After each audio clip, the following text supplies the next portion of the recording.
صدمة في الإعلام الجزائري وفي الجماهير الجزائرية بعد تيفو الجماهير الرجاوية وإبداعها في التيفوهات والغيرة هنا. إزاي إحنا لحد دلوقتي في مباريات الشان لعبنا 3 مباريات وما عملناش ولا تيفو مبدع زي ده؟ السلام عليكم وأهلا بيكم في حلقة جديدة. بما إنك وصلت لهنا أتمنى منك فضلا تدوس لايك وتشترك في القناة وتشير الفيديو ده، لأن الجماهير المغربية خاصة جماهير الرجاء عامله حاله ابداع، عامله لهم حاله جنون. وطبعا بعد الشاب اللي اعلنت عنه الجماهير الرجويه والقصه الحزينه بتاعته انه اخر الرجال اللي كانوا في دوله الجزائر، وطبعا القصه ديت مستوحاه من ان الوباء انتشر في العالم كله، وبيحاولوا المغاربه وكل الدول المحيطه تنجد نفسها من هذا الوباء. ولكن هل الرسالة هتوصل للجماهير والنظام هناك؟ هو دي المشكلة. احنا عندنا الابداع في الالقاء، ولكن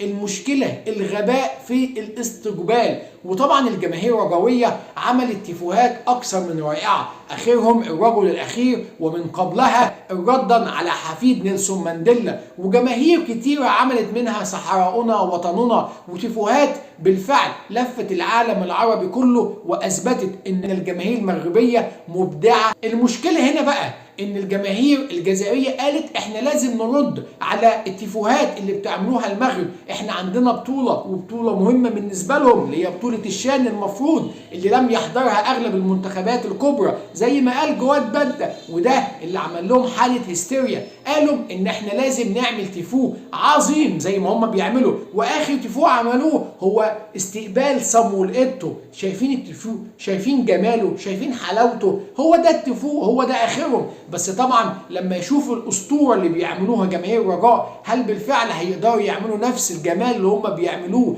الجماهير المغربيه؟ هو ده اللي احنا بننتظره ونستنى ضحك جديد. ولكن صامويل ايتو اللي كان مرتشي، صامويل ايتو اللي كان بيضربه وضربوا اليوتيوبر الجزائري، جايبين بيحتفلوه وبيستقبلوه وبيعملوا له تيفو كمان. بشكركم شكرا جزيلا ولا عزاء للحاقدين.